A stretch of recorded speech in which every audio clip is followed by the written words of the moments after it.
Padre Celestial que estás en los cielos, gracias Señor por permitir una vez más que podamos estudiar tu palabra. Bendice Señor a cada una de las personas que están escuchando este mensaje. Padre querido, permite que tu Santo Espíritu pueda enseñarnos el mensaje que quieres darnos a nosotros a través de tu palabra. En el nombre de Jesús te pedimos. Amén. Queridos amigos, vamos a leer en el libro de Mateo, el capítulo 14, versículo 22 en adelante. Enseguida Jesús hizo a sus discípulos entrar en la barca e ir delante de él a la otra ribera, entre tanto que él despedía a la multitud. Despedida la multitud, subió al monte para orar aparte, y cuando llegó la noche, estaba allí solo. Y ya la barca estaba en medio del mar, azotada por las olas, porque el viento era contrario. Mas a la cuarta vigilia de la noche, Jesús vino a ellos, andando sobre el mar. Y los discípulos, viéndole andar sobre el mar, se turbaron, diciendo, un fantasma, y dieron voces de miedo. Pero enseguida Jesús les habló diciendo, tened ánimo, soy yo, no temáis. Entonces le respondió Pedro y dijo, Señor, si eres tú, manda que yo vaya a ti sobre las aguas. Y él le dijo, ven. Y descendió Pedro de la barca, andaba sobre las aguas para ir a Jesús. Pero al ver el fuerte viento tuvo miedo y comenzó a hundirse. Dio voces diciendo, Señor, sálvame. Al momento Jesús extendió la mano, asió de él y le dijo, hombre de poca fe, ¿por qué dudaste? Y cuando ellos subieron en la barca, se calmó el viento. Queridos amigos, aquí nosotros vamos a encontrar que los discípulos de Jesús tenían problemas también. También sufrían necesidades, también tenían dificultades en la vida. Pero dice aquí el texto y enseguida. En otras versiones puede decir y después de estas cosas. ¿Por qué enseguida? ¿Qué se hizo antes para que enseguida Jesús les envíe a sus discípulos que crucen al otro lado? Les envió en una barca que crucen al otro lado del mar. Si leemos los versículos anteriores, vamos a darnos cuenta que Jesús estaba haciendo un gran milagro. Estaba alimentando a una multitud de personas con unos cuantos panes y unos cuantos peces. Un milagro.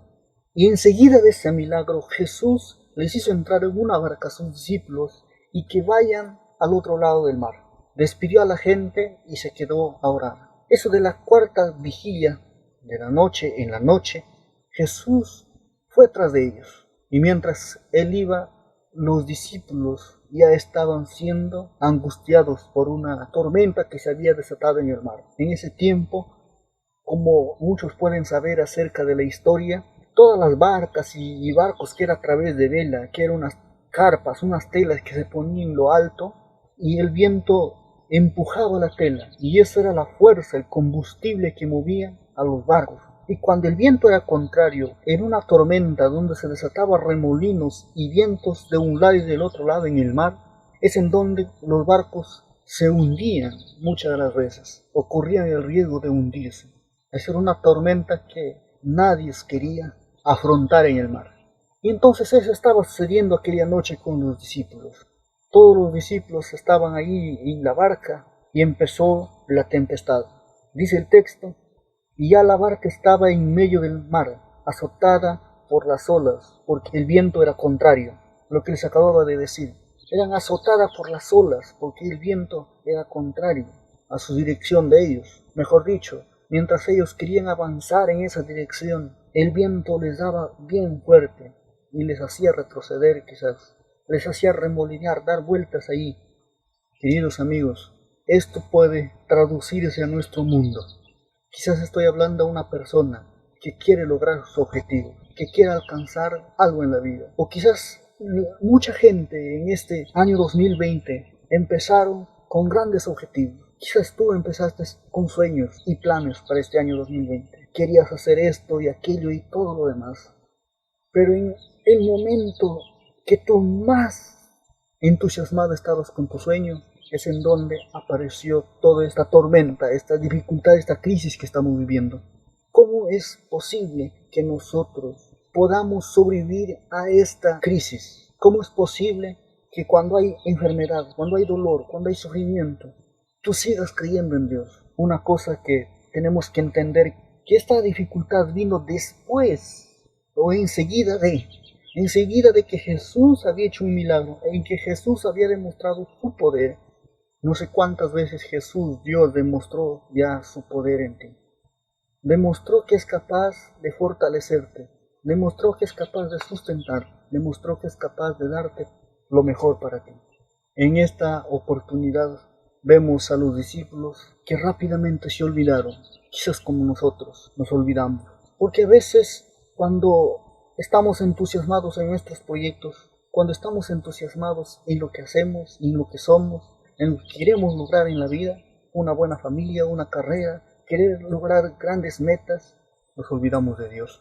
O simplemente nos olvidamos de aquel que hizo cosas extraordinarias en nuestra vida en el pasado.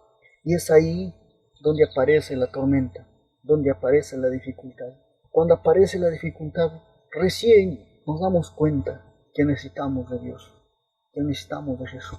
Y estos discípulos estaban de miedo de hundirse, de miedo de perecer ahogados quizás en esa crisis, en esa tormenta ahí en medio del mar.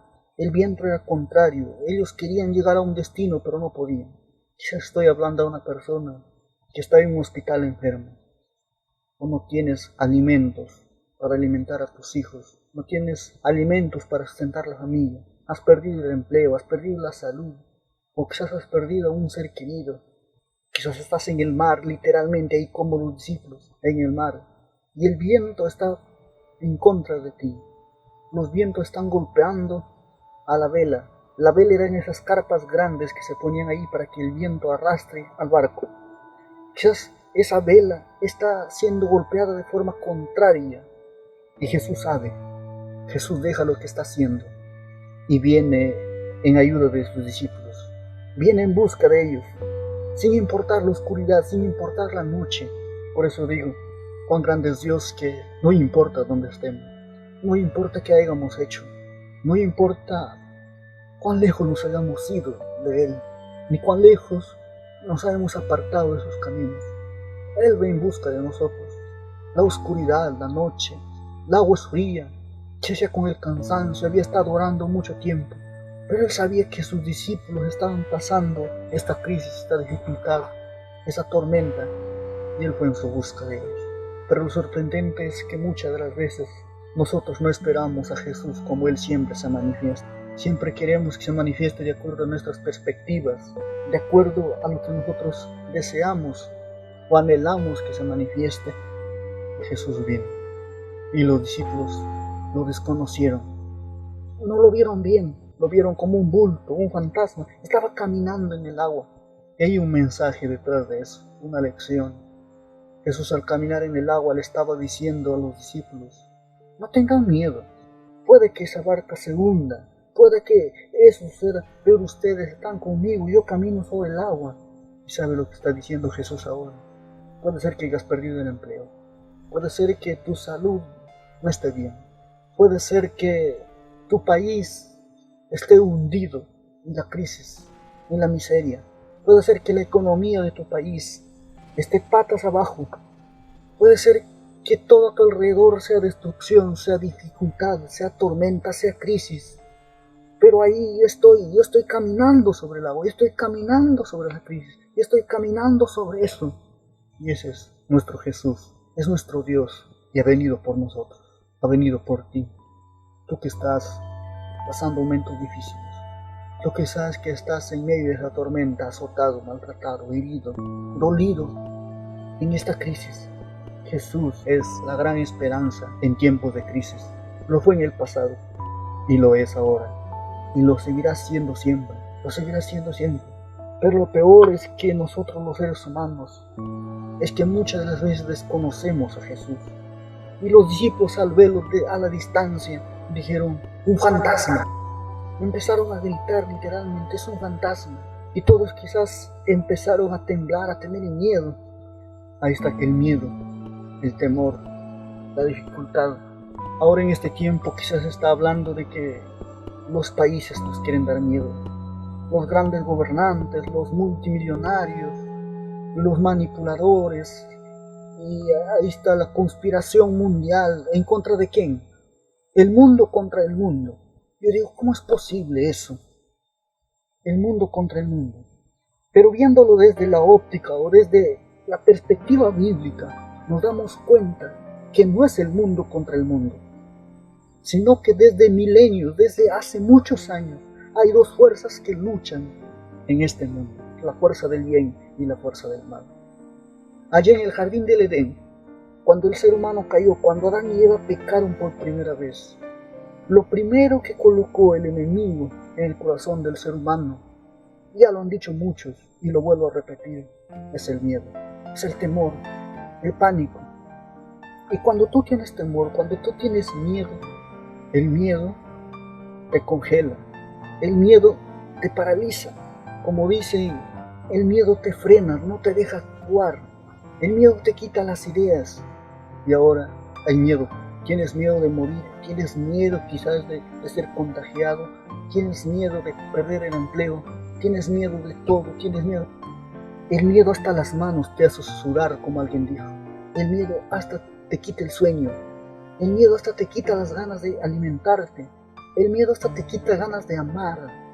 El miedo puede destruir todo. El miedo puede destruir relaciones, puede destruir una empresa. Es por eso que el enemigo, no bien que tú te apartas de Dios, ni bien tú desconfías de Dios, lo primero que coloca el enemigo en tu corazón es el miedo. Y los discípulos estaban presos del miedo. Pero Jesús viene y les dice, enseguida Jesús les habló diciendo, tened ánimo, soy yo, no tengáis miedo. Jesús le dice, soy yo. Ese yo nos lleva al Antiguo Testamento, cuando Dios le dijo a Moisés, yo soy. Moisés le dice a Dios, ¿y qué le diré a los israelitas? ¿O qué le diré a Faraón cuando me pregunte quién te envió? ¿De parte de quién vienes o quién eres tú para obedecerle? Y tú les dirás, yo soy, me envió. Y ahora viene Jesús, dice a los discípulos, yo soy, no tengáis miedo. Jesús te está diciendo ahora, yo soy, no tengas miedo, sal y lucha, levanta la cabeza y mira hacia el horizonte. Hay un horizonte de esperanza, hay un horizonte de futuro, hay algo para ti en especial. En ese momento, mientras tanto, mientras Jesús les decía, tened ánimo, soy yo, entonces nació la valentía, el valor en Pedro, y le dijo, Señor, si eres tú, manda que yo ande sobre las aguas, que yo vaya a ti sobre el mar. Y Jesús le dijo, ven, y Pedro anduvo sobre el mar. Pero también dice la Biblia, que ni bien vio el viento fuerte y tuvo miedo, y empezó a hundirse. Nuevamente teniendo miedo Pedro, y empezó a hundirse de nuevo. Y Pedro clamó, Señor, sálvame. Al momento Jesús extendió la mano, asió de él y le dijo, hombre de poca fe, ¿por qué dudaste? El miedo antecede a la duda. Y la duda viene acompañado muchas las veces de lo que queremos y de lo que no queremos. ¿Se acuerdan lo que le hizo querer a Eva, la serpiente? Le hizo querer ser Dios, le hizo querer tener una larga vida, tener más sabiduría, y empezaron las dudas. Las dudas surgen de ahí muchas de las veces. Cuando Dios quizás no nos da, o cuando supuestamente no nos da lo que queremos, en donde aparecen las dudas al corazón, las dudas a la vida. Es por eso que yo quiero hablarte en este momento acerca de lo que Jesús hizo. Cuando tú pierdes de vista a Jesús, cuando tú dejas de mirar a Jesús, es donde nuevamente ves los vientos. Y cuando ves los vientos, cuando ves la crisis, cuando ves todo, empieza a tener miedo de nuevo. Pero Jesús, y en bien lo clames, y en bien tú le digas, Señor, sálvame, ayúdame, Él está presto y extiende la mano. Y quizás en este momento Jesús te está extendiendo la mano, porque quizás nuevamente volviste un poco así a mirar atrás, y viste la tormenta, viste la dificultad, viste la crisis, los vientos contrarios. Jesús toma la mano, Jesús te agarra fuerte y te levanta. Y cuando entraron en la barca, dice que los vientos se calmaron. ¿Sabes por qué? Porque en la barca estaba Jesús. Yo no estoy hablando de religión, no estoy hablando de doctrina, yo estoy hablando de Jesús que puede destruir tus miedos, de Jesús que puede acabar con el temor que hay en tu corazón. El Jesús que puede disipar aquellos vientos, que puede hacer que se detengan los vientos contrarios que están soplando contra tu vida. Jesús que puede levantar todo. Jesús que puede unir. Jesús que puede hacer muchas cosas por ti. Pero eres tú que tienes que decir como Pedro: sálvame, Señor. Quieres decirle eso al Señor. Quieres decir: Señor, sálvame. Yo quiero invitarte a orar en este momento. Ahí donde estás. Yo quiero orar por ti para que te digas: Señor, sálvame. Ayúdame. Por favor, me estoy hundiendo. Porque la crisis está fuerte, la crisis económica. No hay medicina quizás. No hay alimento en tu casa. Te estás hundiendo literalmente más y más en la miseria. Te estás hundiendo más y más en un mundo que se destruye. En este momento clamemos al Señor. Digámosle lo que queremos decirle, lo que sentimos en nuestro corazón. Padre Celestial que estás en los cielos, este mundo es como aquel mar, Señor, en tormenta. En estos tiempos que estamos viviendo, tú eres nuestra esperanza. Solamente a ti podemos ir. Cuando muchas veces los médicos ya no pueden hacer nada por nosotros, cuando nuestros gobernantes no pueden hacer por nosotros, cuando nuestro dinero no es suficiente, que estoy, Señor, orando aquí juntamente con una persona que tiene hambre, que sus hijos están llorando de hambre, o con una persona que está en un hospital sufriendo, o tiene una familia en el hospital enfermo. Padre querido, tú siempre eres y has sido y serás la gran esperanza, nuestra gran esperanza en momentos de necesidad, cuando las cosas faltan, cuando no hay alimento, Señor, muchas las veces, cuando nuestro dinero no es suficiente, cuando sentimos hundirnos igual que Pedro en la miseria de esta vida, cuando sentimos hundirnos en la ruina, Señor, muchas las veces, o cuando nos estamos hundiendo en los escombros de nuestros sueños, en los escombros de aquellas metas que teníamos. Oh Señor, vienes a nosotros y nos das la mano. Y te clamamos, Señor, diciendo: Señor, sálvanos. Sálvanos de esta enfermedad que está viniendo a nosotros. Sálvanos de la crisis económica. Sálvanos de la crisis mundial, Señor. Sálvanos del pecado. Sálvanos de todo, Señor. Permite que esta persona, que este amigo, esta amiga que está escuchando este audio, que está escuchando este mensaje, pueda ser salvo por ti. Extiéndele tu mano y hazle entrar en tu barca, Señor, que esta iglesia, porque solo ahí contigo y en la barca los vientos se calman, Señor. El mar por naturaleza es tormentoso, Señor. Y este mundo por naturaleza es tormentoso, pero contigo y en tu barca las cosas son diferentes. Te suplico todo esto en el nombre de Jesús. Amén.